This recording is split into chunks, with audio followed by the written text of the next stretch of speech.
이해하기 힘든 일을 만났을 때가 되겠습니다. 이해하기 힘든 일을 우리가 만날 때가 많이 있죠.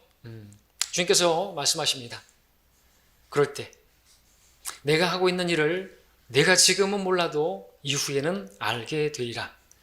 자, 이 말씀이 나온 배경이 무엇입니까? 주님께서 제자들의 발을 씻어주시는데 이제 베드로 차례가 되었습니다. 베드로가 주님께 말씀드렸습니다. 주여, 주께서 내 발을 씻으려 하시나이까? 따지는 것처럼 물었습니다. 그랬을 때 주님께서 하신 말씀이시죠. 내가 지금 몰라도 이후에는 알게 되리라. 자, 오늘 이 말씀을 통해서 우리가 폭넓게 우리 가운데 알 수 없는 일을 만날 때가 있습니다. 도저히 이건 이해가 안 됩니다. 납득이 안 됩니다. 주님께 설명을 좀 요구합니다. 그런데 웬일인지 주님께서 대답을 안 해주십니다. 여러분, 그런 일들을 만나셨습니까? 그런 일들을 만나셨을 때 오늘 이 말씀을 기억하시기를 바랍니다. 오늘 주님께서 하신 말씀은 세 부분으로 나눌 수가 있겠습니다. 그래서 세 부분으로 나눠서 말씀을 드릴 텐데, 첫 번째는 우리가 주목해야 될 부분은 내가 하고 있는 일이라는 말씀을 주목하셔야 됩니다.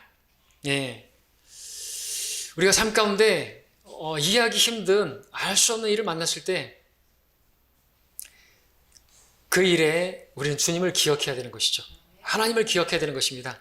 주님께서 하실 일이 있는 것이죠. 우리가 그걸 놓치게 되면은 우리 삶 가운데는 어찌하여, 왜, 이런 말들이 나오는 것입니다. 근데 주님을 기억할 수 있다면 우리는 그렇게 말하죠. 아, 주님께서 하실 일이 있으시구나. 주님께서 하실 일이 있으시구나. 기억하십시오. 내가 하고 있는 일이라고 말씀하시옵니다. 자, 주님께서 하고 계시는 일, 무엇을 하려고 계시는 것입니까? 이 본문에서는 제자들의 발을 씻기는 일을 하고 계시는 것입니다. 그리고 수건으로 발을 닦아주시는 일을 하고 계시는 것입니다. 그것이 4절에서 5절에서 나오고 있죠. 자, 다음 베드로의 차례가 되었습니다. 그러자 베드로가 6절에서 말했습니다. 주여, 주께서 내 발도 씻으려고 하십니까? 라고 물은 것이죠. 이렇게 물은 것은 베드로가 생각할 때 도저히 이해가 안 되는 것이에요. 납득이 안 되는 거예요. 자기는 받아들일 수가 없어요. 왜냐하면 당시 이 관례로 봤을 때 주인이 종을 발을 씻는 거는 이건 거꾸로 된 것입니다. 반대로 된 거라는 것이죠. 이 반대로 되어져 가고 있는 일이 또 발견하게 되는 것이죠. 13절을 보시면은요, 너희가 나를 선생이라 또 주라 부르니 너희 말이 옳도다. 이는 내가 그렇기 때문이라. 주님은 선생이시고 주이십니다. 그러니까 베드로가 따져 묻는 게 맞는 거죠. 아니, 주님이 주님이시고 주님이 선생님이시고 우리의 주이신데 지금 우리의 발을 씻으신다고요? 지금 이 제자들은 씻으셨는지 모르겠지만 저의 발은 절대로 못 씻을 것입니다. 그러니까 여기서 이제 그만두시죠. 나는 도저히 그걸 받아들일 수가 없습니다. 역시 베드로죠. 항상 나서기를 좋아하고, 그랬을 때 주님께서 말씀하셨던 것입니다. 제자들이 주님의 발을 씻어 주셔야 하는 게 맞죠. 근데 주님께서 오히려 제자들의 발을 씻겨주고 계셨던 것이죠. 이렇게 반대로 되는 일, 우리가 만나게 되면은 이해가 안 될 것입니다. 이건 정말 여러분들이 제자의 입장에 선다면 이해가 안 되는 일이라는 것이죠. 그래서 베드로가 그렇게 따져 물은 것입니다. 자, 우리가 이 말씀을 왜 보는 것입니까? 우리에게도 이런 일들이 일어날 수 있고 또 여러분에게 지금도 일어나고 있을 것입니다. 우리도 어떤 때 보면 정말 당장에 이해가 안 되는 그런 일을 만나게 되는 것이죠. 그런 일을 만나게 되면 의아해하면서 왜 나에게 이런 일이 일어나는 것일까? 왜 이런 일이 나에게 닥친 것일까? 하다가 기도하게 되죠. 주님, 왜 저에게 이런 일이, 이해하기 어려운 내가 도저히 알 수 없는 일을 허락하시는 것입니까? 그러면서 말씀드리죠. 주님, 이 일을 멈춰 주십시오. 이제 그만둬 두십시오. 이렇게 말한다는 것이죠. 그런데 웬일인지 좀처럼 그 일이 멈춰지지를 않네요. 계속해서 진행되는 것을 보게 되네요. 마치 주님께서 제자들의 발을 씻기셨을 때 베드로가 그 일을 멈춰줬으면 좋겠는데 주님께서는 계속 그 일을 진행하셨습니다. 그러면서 말씀하신 것이죠. 내가 하고 있는 일을 너희가 지금은 몰라도 나중에는 알게 될 것이다. 그러니까 발을 내밀어라. 예, 이 말씀에서 우리가 기억해야 될 것이 바로 이 말씀입니다. 내가 하고 있는 일. 자, 주님께서 지금 이 일을 하고 계십니다. 우리는 누가 그 일을 하고 계시는지를 알아야 되는 것이죠. 주님이 하고 계시는 것입니다. 우리가 어떤 일을 대할 때, 어떤 일을 만났을 때 주님을 배제하게 되면, 주님이 내 삶의 주관자라는 것을, 내 삶을 인도하시는 분이라는 걸 잊어버리게 되면 우리는 항상 어떤 일에든 물음표를 달 것이에요. 어찌하여, 왜, 나에게 왜 접니까?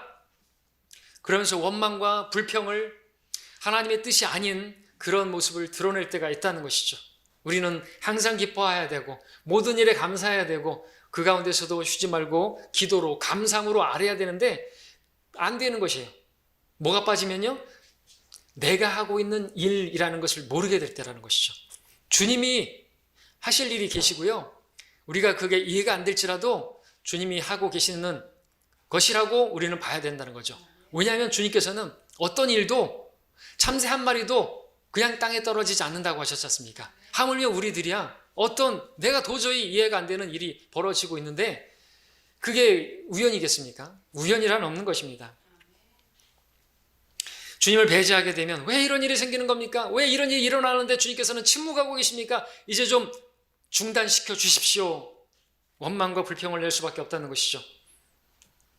그러나 내 삶에 주님께서 개입하시고 내 모든 것들을 섭리 가운데 인도하시는 분이 주님이시고 내게 일어난 그 모든 일들이 하나님의 허락하신 가운데 일어난 일이라고 믿는다면 우리는 원망불평할 게 아니라 그 가운데 주님께 맡기는 일이 있어야 하는 것입니다.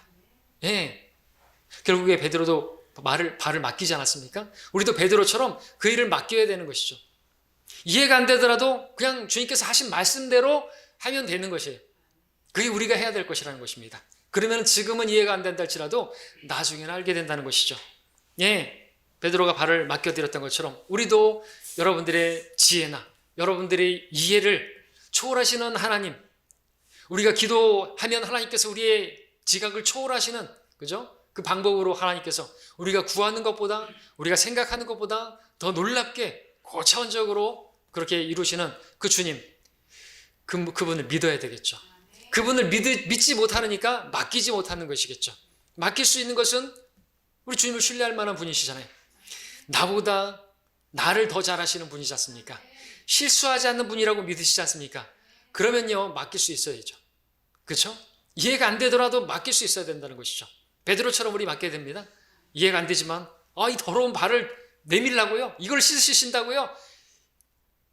절대로 그럴 수는 없습니다. 그거 하면 안 되는 거죠. 이해가 안 되더라도 맡겨야 하는 것입니다. 주님께서 하고 계신 일이라고 믿으시길 바랍니다. 주님께서 그 가운데서 하실 일이 있다고 믿으시기 바랍니다. 그러면 맡겨드릴 수가 있는 것이죠.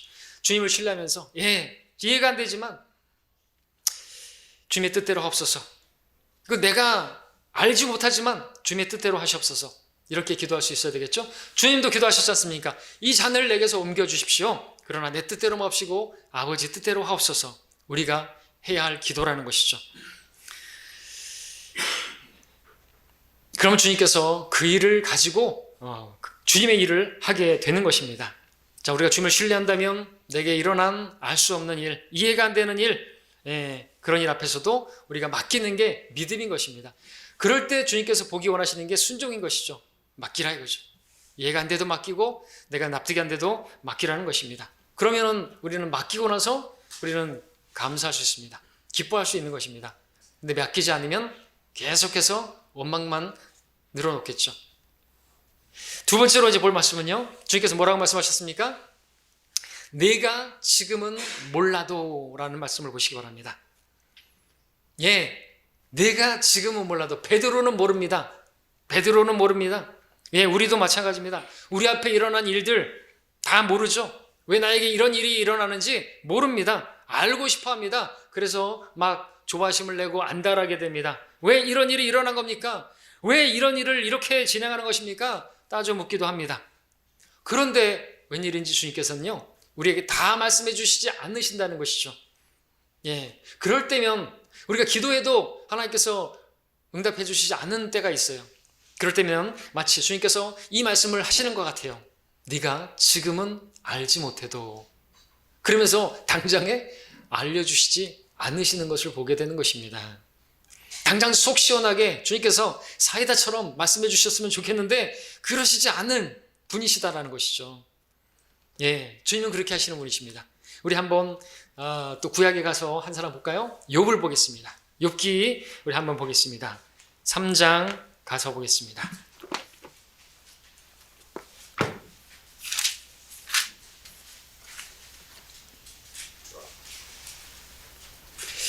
욥기 3장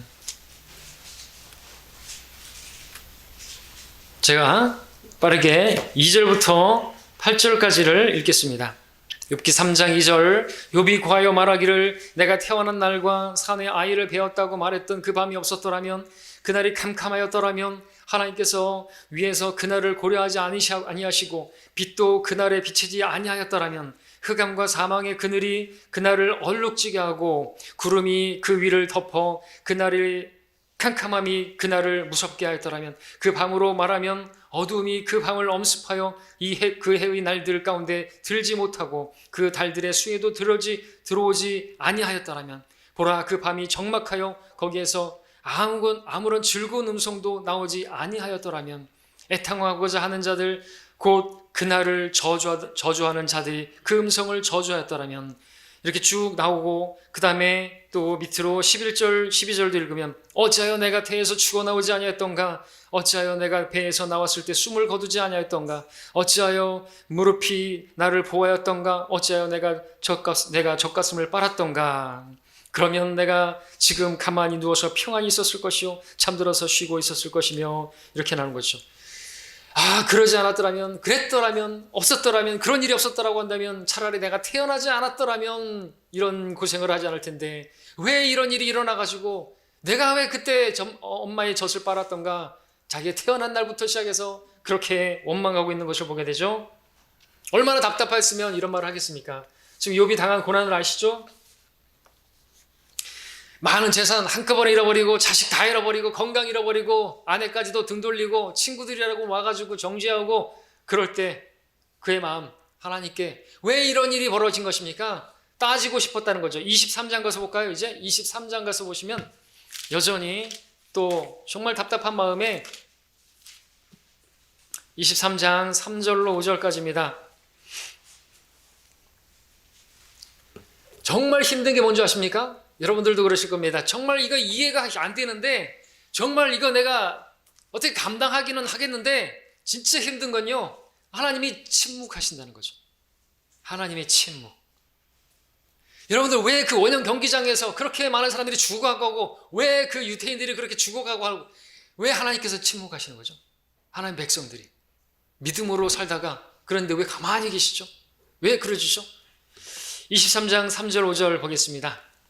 내가 어찌해야 그분을 찾을 곳을 알까? 그래야 그의 자리로 나아갈까? 내가 그분 앞에 나의 송사를 고하고 항변으로 내 입을 채우기 원하노라.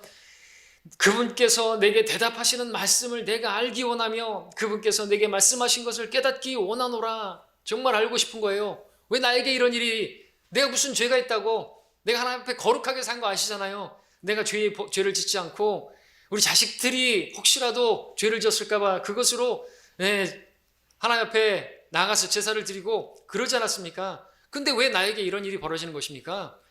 항변하고 싶은 거예요. 따지고 묻고 싶은 거예요. 알고 싶은 것이에요. 8절 9절도 읽겠습니다. 근데 답답하죠. 근데 하나님께서 말씀을 안 해주셔요. 보라, 내가 앞으로 가도 그분은 거기 계시지 아니하고 뒤로 가도 내가 그분을 감지할 수 없도다. 그가 왼편에서 일하시나 내가 그분을 바라볼 수 없고 그가 오른편에서 자신을 감추시니 그분을 볼 수가 없도다.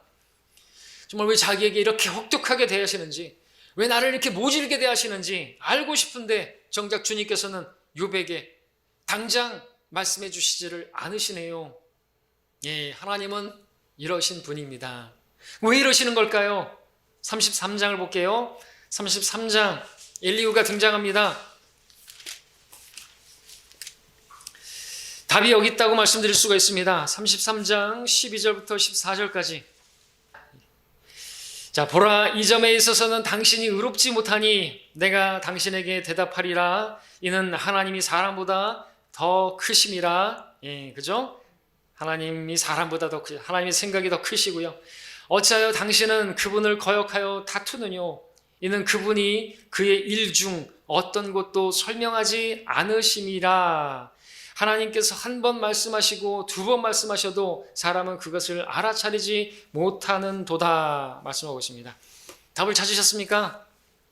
예, 주님께서는 어떤 일을 우리에게 당장에 설명하지 않으실 때가 있다는 것이죠. 왜 그렇게 하시는 것입니까? 예, 하나님께서 나에게 지금 당장 말씀하셔도 우리가 그걸 알아차리지를 못하기 때문이라는 거죠. 두 번 말씀하셔도 그것을 알아차리지 못할 때가 있다는 것입니다.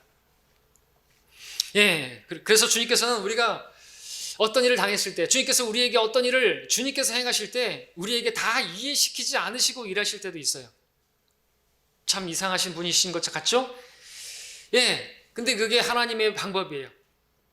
우리가 자녀들을 훈계할 때, 잠언에서 특별히 훈계라는 말씀들이 많이 나오는데, 그것은요, 자녀들을 다 이해시키고 가르치는 방법이 아닌 것입니다. 이해되지 않아도 가르치는 것이에요. 예, 어려서부터 그렇게 가르치면요, 늙어서도 떠나지 않고 하니까 이해가 안 되더라도 가르쳐야 되는 것입니다. 아이들이 이해를 못한다고 해서 여러분들 성경을 읽지 못하게 만들 겁니까? 읽으라 그러죠. 아이들이 읽어도 모르겠어요, 아빠, 엄마. 그러면은 그럼 읽지 마. 그럴 거예요? 그래도 읽어야 되는 거죠. 그래도 하나님께서 주시는 말씀이 있고요. 지금은 몰라도 나중에 알게 될 수 있으니까 지금 해야 될 건 해야 되는 것입니다.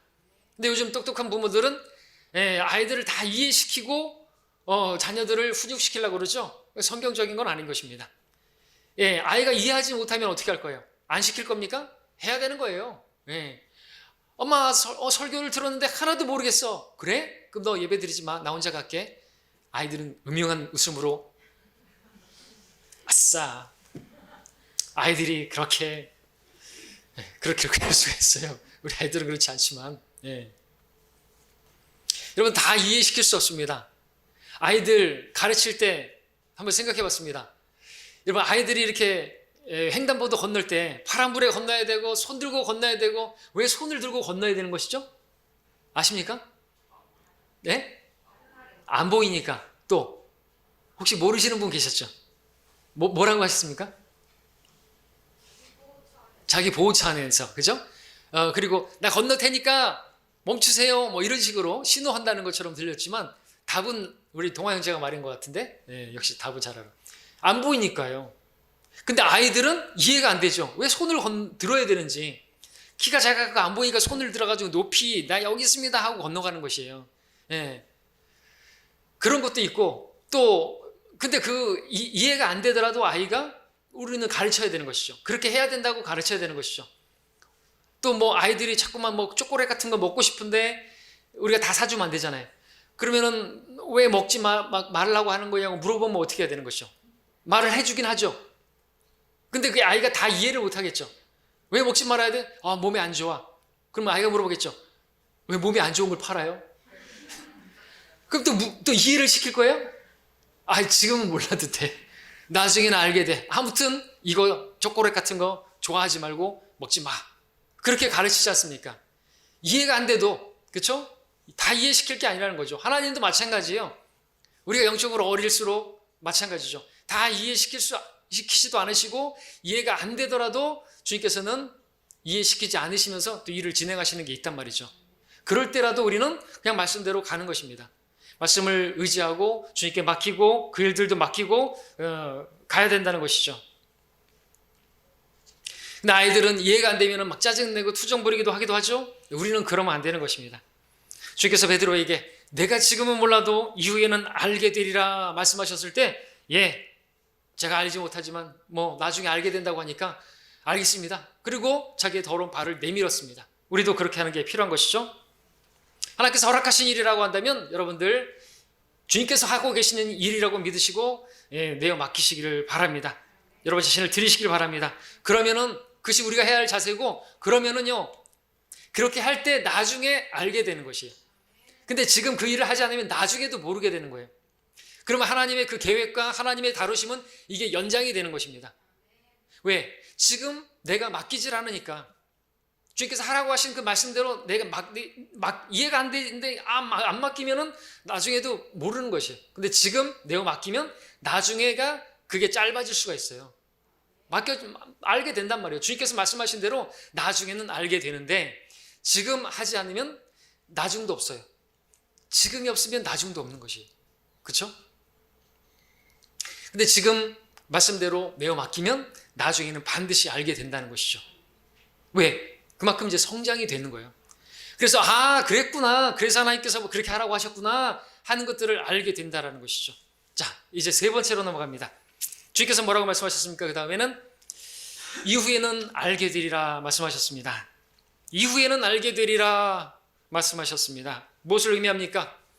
자, 이 말씀은 베드로는 모르지만 누구는 알고 있다는 말씀의 전제입니까? 예, 베드로는 몰라도 주님은 알고 있다라는 것을 보여주는 것이죠.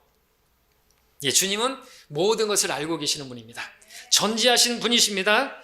그리고 주님께서는 이 말씀은 제자들이 지금은 그 일을 이해시키려고 해도 아까 엘리후가 말했던 것처럼 알아차리지 못하고 깨닫지 못하고 감당할 수 없기 때문에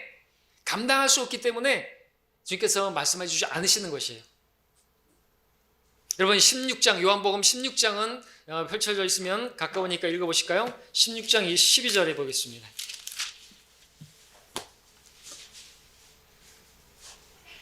(16장 12절) 말씀.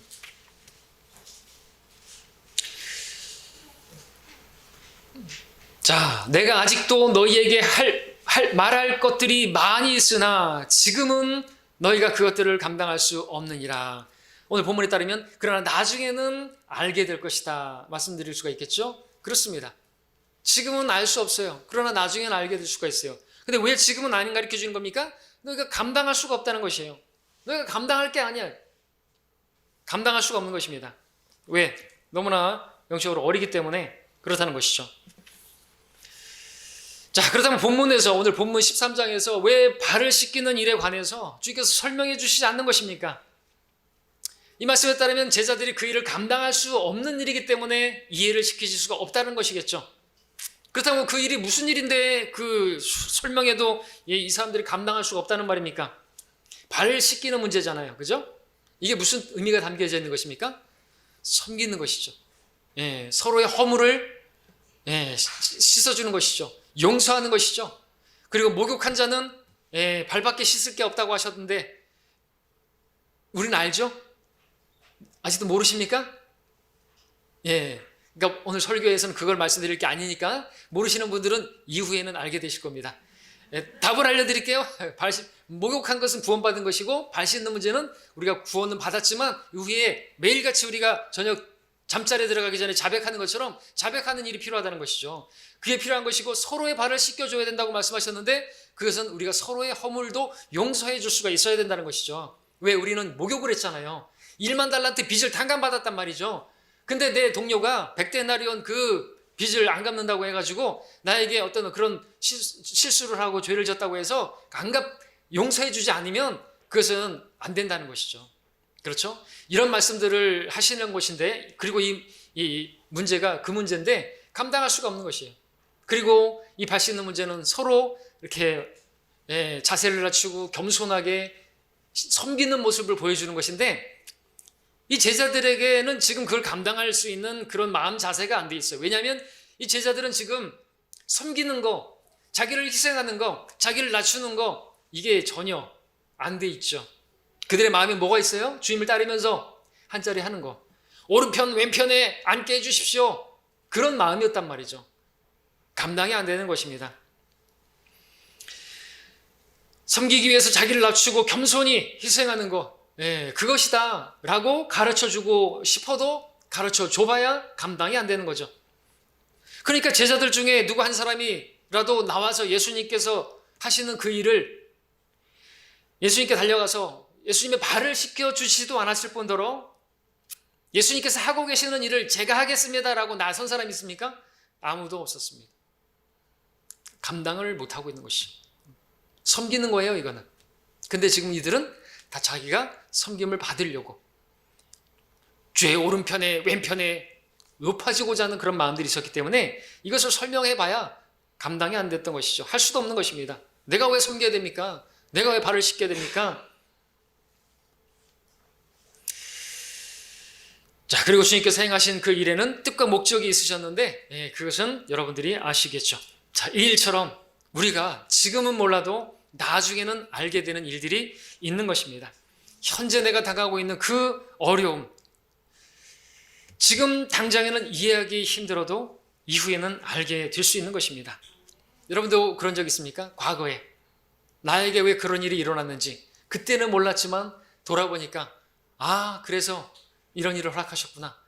저에게도 있었습니다. 왜 내가 장비를 팔고 올라왔는데 그 장비가 불에 타가지고 그 사람은 한 번도 일해보지 못하고 포크레인이 불타버리는 것인가? 왜 그랬는 것인가? 제가 왜 사역 내려와가지고 갑자기 일을 그만둔 지가 꽤 오래됐는데 신용불량자가 돼버리고 무슨 세금 계산서를 누락시키고 그런 일들이 벌어진 것이, 하나님께서 일이 다 말씀드릴 수 없지만 자꾸만 제가 돌아보니까 제가 그때 너무 싸게 팔았구나. 그러면서 자꾸만 이게 후회되고 그래 내가 가을 학기에 가는 것이 아니라 그 다음 학기에 천천히 그렇게 가도 되는 거, 내가 너무 빠른 선택을 했나, 그런 후회 자꾸 돌아보니까 나중에 알게 되는 것이죠. 전화가 오는 것입니다. 야, 네가 판 포크레인 한 번도 일해보지 못해 불타버렸다. 돌아볼 게 아니라는 것이죠. 그리고 뭘 생각하게 하시냐니까, 내가 거기서 주저하고 있었으면요 그 포크레인이 불타는 거죠. 그럼 저는 말씀드렸던 것처럼 불타버린 포크레인 앞에서 그때 결정하고 갔었어야 되는데, 하나님께서 후회하지 않게 해주시는 그런 일들 있었던 것입니다. 할 말이 많지만 여러분 이해도 못하실 테니까 다 말씀 못 드리겠습니다. 여러분들에게도 그런 일이 있을 것입니다. 그때는 몰랐는데 돌아보니까 하나님께서 정말 놀랍게 그렇게 하셨구나 하는 일들 말입니다. 자, 하나님께서 그렇게 하시는 일들 너무나 많아요. 그런 삶을 살았던 사람들 성경에 너무나 많습니다. 오전에 봤던 것처럼 모세도 그런 일을 이해 못했겠죠. 이해가 안 되는 거예요. 자기 생각에는 이렇게 하면 될 것 같은데, 또 하나님께서 그러면은 자기를 도와주셔서 딱 할 수 있을 것 같은데 이상하게 그렇게 돼버렸죠. 요셉도 마찬가지죠. 그리고 아까 봤던 욥도 마찬가지죠. 자, 그리고 또 한 부류를 보고자 하는 건데, 출애굽한 이스라엘을 보고자 하는 것입니다. 함께 우리 출애굽기를 볼까요? 출애굽기 말씀 13장을 보겠습니다.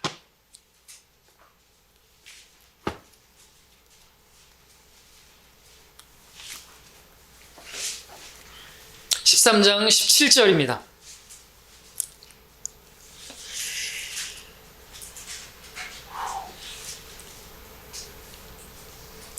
자, 출애굽기 13장 17절 보시면 출애굽해가지고 이렇게 나왔는데, 그 하나님께서 인도하시는 게 참 희한하죠. 왜 이렇게 인도하시는 겁니까? 답을 보여주고 계십니다. 13장 17절 18절까지 읽겠습니다.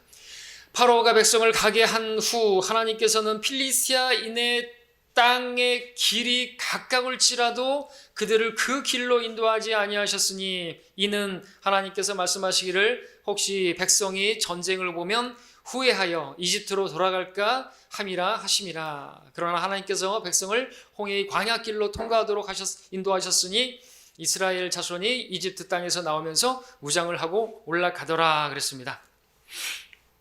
자, 이스라엘이 출애굽하자마자 이제 필리스티아의 땅으로 하나님께서 약속하신 그 가나안 땅으로 가는 것이 가까운 길이 있었어요. 지름길이 있었단 말이죠. 그죠? 해변길로 가면 되는 거예요. 근데 하나님께서 왜 그렇게 홍해길로 인도하시고 왜 그렇게 광야길로 인도하신 것입니까? 여기서 말씀에 뭐라 그랬어요? 그들이 감당할 수가 없어서. 뭘 감당할 수 없어요? 그들이 전쟁을 보면 두려워 겁먹고 돌아가자 이집트로, 그럴까 봐. 그러니까 이들은 준비가 안 된 것이에요. 그러니까 그 일로 인도하지 못하는 것입니다. 마찬가지라는 것이죠. 여러분들에게도 하나님께서 분명히 지름길이 있는데 내 생각에는 그렇게 가면 될 것 같은데 하나님께서 그 길로 인도하지 않으시네요. 왠지 아십니까? 감당이 안 되는 것이죠. 여기 주석에 보니까는 하나님께서 이집트를 떠나자마자 하나님께서 어린아이에 불과한 당신을 실제적인 그리스도인의 전쟁으로 잠시 제외시킬 것이다, 이렇게. 감당이 안 되는 것이죠.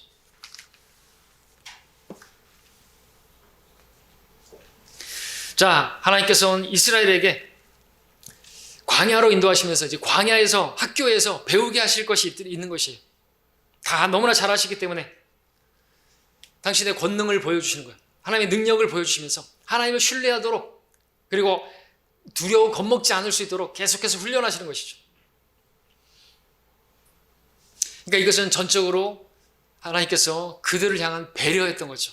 선하신 인도하심인 것입니다. 우리에게 가장 좋은 것을 나보다 더 잘하시는 분이시라 감당할 수 없으니까 돌아가게 만드신 거라는 것이죠. 그리고 그 광야 여정 중에서 주만 바라보게 하시려고, 겸손하게 하시려고, 우리 신명기 8장 가서 보겠습니다. 신명기 8장에 가서 보시면 또 광야길로 인도하신 목적이 또 여기서도 발견되는데, 8장에서 이제 다 지나고 2절 3절을 읽겠습니다.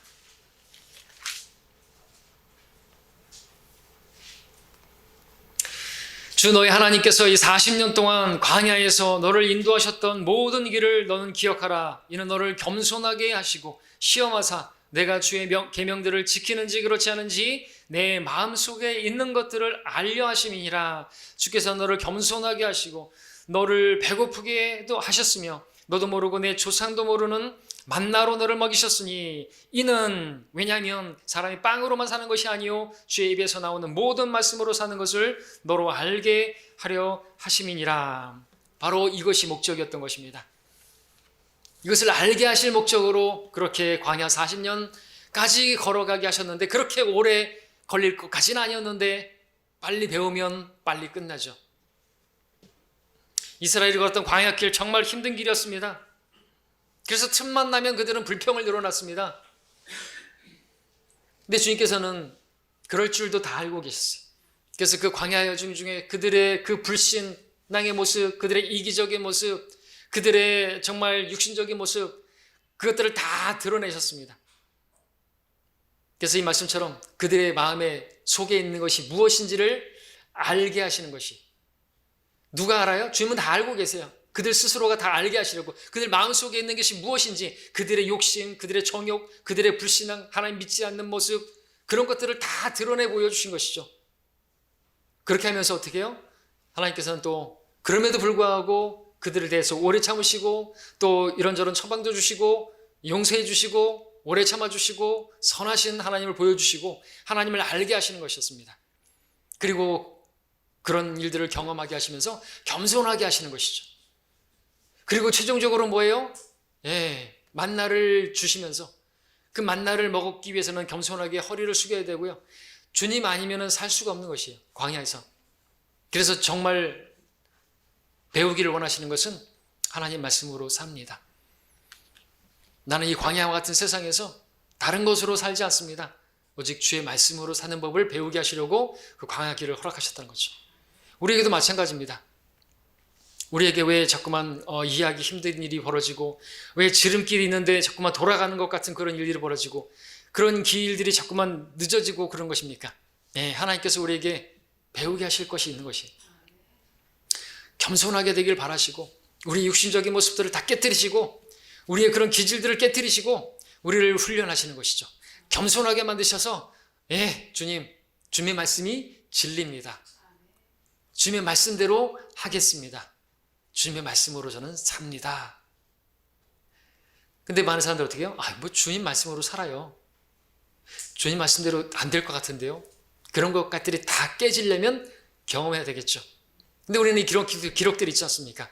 그래서 우리는 이 구약의 기록을 통해서 이제 배워야 되는 것입니다. 그들처럼 불평하지 말라. 그러다가 불뱀에 물려 죽었느니라. 우리는 그러지 말고요. 겸손하게 주님, 주의 말씀대로 하옵소서. 주의 말씀대로 될 줄로 믿습니다. 저는 주님의 말씀대로 삽니다. 이걸 고백하게 하시려고 그렇게 인도하시는 것입니다. 이것을 배우신다면 여러분들도 답을 얻었잖아요. 그죠? 그럼 여러분들 지름길 이제 허락하실 수가 있는 것입니다. 40년까지 왜 가야 됩니까? 그럴 필요 없다는 것이죠. 자, 8장 15절 16절도 읽겠습니다. 여기서 또 다시 말씀하시죠. 최종적으로 이제 그 모든 목적을 말씀하시죠. 주께서는 너로 크고 두려운 광야를 지나도록 인도하셨고, 그곳은 불뱀들과 전갈들과 가뭄이 있고 물이 없는 곳인데도 부싯돌 바위에서 너에게 물을 내셨으며, 주께서는 광야에서 내 조상이 알지 못하는 만나로 너를 먹이셨으니 이는 주께서 너를 겸손하게 하시어 시험하시어 겸손하게 하시고 시험하시어 종국에 가서는 내게 선을 행하려 하심이며 말씀하고 있습니다. 하나님께서 선을 행하려고 그 모든 일을 합력하여 결국엔 선을 이루시려고 오늘 우리에게도 마찬가지죠. 하나님을 사랑하는 우리들이 그 모든 일들을 합력해서 선을 이루게 하시려고 이런저런 일들을 허락하시는 것입니다. 우리가 보기에는 그것이 이해가 안 되고 우리가 보기에는 그것이 정말 싫은 것이라 할지라도 하나님께서 허락하신 것이면 가장 좋은 것입니다. 그러니까 우리는 그 가운데서 빨리 순종을 배워야 되는 거죠. 나를 내어 드리는 것이 필요한 것이죠. 겸손한 게 필요한 겁니다. 겸손해야 또 주의 말씀을 계명을 지키죠. 우리 교회 안에서 우리 서로에 대해서 서로 사랑하라는 말씀, 여러분들 이거 새 계명으로 주신 겁니다. 근데 이게 쉽지가 않아요. 우리가 다 천사 같으면은요 그 계명 어렵지 않습니다. 근데 그렇지 못하더라도 다 알지만 하라는 것이죠. 근데 왜 못하는 줄 아십니까? 왜 못하는 것이? 겸손이 없기 때문에 그래요. 겸손하면 나보다 남을 더 낮게 여기고 죽게 하듯이 하면요 아무리 좀 부족해 보이는 성도라 할지라도 섬길 수가 있는 것이죠. 그 계명을 지킬 수가 있는 것입니다. 그 계명을 지키게 하시려고 또 하나님께서 그 말씀을 지키는가 보게 하시려고 겸손하게 하셔요. 겸손하게 돼야지 하나님의 말씀을 지키니까. 근데 그들의 마음에 있는 것들이 너무나 교만하고 육신적인 것들이 아직 깨어지질 않으니까 훈련시키셨던 것이죠. 그렇게 하셔서 불뱀들도 통과하게 하시고 정갈들 통과하게 하시고 가뭄도 물이 없는 곳도 허락하게 통과하게 하셔서 이것을 이루기를 원하셨던 것입니다. 종국에 가서는 하나님께서 뭘 원하세요? 하나님 말씀으로 삽니다. 곧 하나님으로 삽니다. 말씀이 곧 하나님이시니까. 우리도 마찬가지예요. 우리가 예배 통해서 하나님 말씀을 여러분 지금 받으시죠? 말씀으로 사는 법을 배우게 하시려고 하는 것이죠. 말씀이 주님이시니까. 다른 거 없습니다. 다른 거 없습니까? 하고 라고 말하면 안 되는 것입니다. 하나님의 말씀으로 사는 것을 배우시고 하나님께서 여러분에게 주신 말씀이 있으면 여러분들 내어 맡기시기 바랍니다. 여러분이 지금 감당하기 어려운 힘든 일들, 이해하기 어려운 일들, 하나님께서 이런 저런 다 일들을 통해서 다 가장 좋은 것을 허락하시는 선한 것을 여러분에게 주시기를 원하시는 것으로 믿으시고 여러분들 지금 하라고 하신 일을 하시기를 바랍니다. 여러분에게 주어진 그 일 가운데서 하나님께서 주신 말씀이 있으면 하시라는 것이죠. 겸손하게 되시는 것이 답입니다. 섬기는 것이 답입니다. 하나님의 말씀을 붙들고 사람이 자기 행위가 주를 기쁘시게 하면 주님께서 원수까지도 화목하게 하십니다. 자, 그 믿음이 있을 때 우리는 그 말씀을 붙들고 그렇게 하면 우리는 하나님의 일을 이루게 되는 것이에요. 하나님께서 왜 그런 일, 그래서 그런 일들이 없으면 하나님께서 나에게 이런 일을 허락하셨구나. 그래서 내가 지금 이런 일들을 보게, 이런 선한 것을 맛보게 하셨구나. 그 선한 것을 맛보게 되는 것이죠. 하지 않으면 안 되는 것입니다. 말씀을 결론합니다. 자, 오늘 말씀을 통해서 주님께서 가르쳐 주시는 것이 무엇입니까? 주님께서 내 삶에서 이루시려는 일, 그 일이 내 뜻과 내 기대에 맞지 않는다 할지라도 우리는 겸손하게 그 일에 나 자신을 드려야 한다는 것이죠. 원망하고 불평하고 괴로워할 게 아니라 주님께서 기도하셨던 것처럼 아버지의 뜻을 이루옵소서, 내 뜻대로 마옵시고 아버지 뜻대로 하옵소서 맡길 수 있어야 한다는 것입니다. 또 하나님께서 내 삶 속에서 어떤 하시는 일들에 대해서 왜 이런 일을 나에게 주십니까? 하면서 해명을 요구할 필요도 없다는 것입니다. 나중에는 알게 될 것이기 때문이죠. 하나님께서 선하신 목적을 가지고 다 계획하셔서 이모저모 사용하셔서 선을 이루시고자, 근데 우리가 그것을 당장에는 이해를 못하는 것입니다. 이해가 안 됐겠죠. 이스라엘 백성들도 이해가 안 됐겠죠. 욥도 이해를 못했잖아요. 왜 그런 일이 일어나는지 답답하지만 알기를 원했지만 해명을 안 해주십니다. 광야를 지나면서 계속 불평했는데 주님께서는 그냥 계속 진행하셨어요. 언제 끝났죠? 주님께서 제 학습하는 그것이 끝났을 때, 하나님의 계획이 있고 시간표가 있는 것입니다. 나중에 알게 될 것이기 때문에. 근데 그것이 우리가 볼 때는 이해가 안 될 수 있어요. 그렇더라도 하나님께 맡겨야 하는 것이죠. 여러분들, 하나님의 사람들 다 그랬습니다. 다윗은 어땠습니까? 평탄한 삶을 살았습니까? 아니죠. 시편 23편에서 쓰고 있는 것처럼 그의 삶은 죽음의 그림자의 골짜기를 지나는 것 같은 그런 삶을 살았던 것입니다. 그럼에도 마지막에는 뭐라고 고백합니까? 자기 인생길을 돌아보면서 진실로 주의 선하심과 자비하심이 내 생애의 모든 날 동안 나를 따랐다고 고백하지 않습니까? 하나님께서 나를 가장 잘 인도해 주셨다는 거죠. 주의 선하심과 자비하심이 항상 나를 따랐다고 고백하고 있는 것이죠. 자, 우리는 나중 일을 먼저 알려고 안달할 게 아니라 다만 현재 지금 하나님께서 요구하시는 대로 맡겨드리는 일이 필요한 것입니다. 지금 요구하시는 것, 그것이 베드로에게 내 발을 나에게 맡기라고 그렇게 말씀하신 거죠. 우리도 우리의 걸음을 주님께 맡긴다고 한다면 그 일이 내가 이해가 안 되더라도 맡겨드리면 알게 될 것입니다. 하나님께서 순종하는 자에게 또 보여주시는 것입니다. 당장은 몰라도 나중엔 알게 될 것입니다. 그러므로 지금 해야 할 일을 하시기 바랍니다. 말씀 주신 대로, 말씀 받은 대로 여러분들이 해야 할 일을 하시면 하나님께서 보여주시고 인도해 주실 줄로 믿습니다. 기도하겠습니다.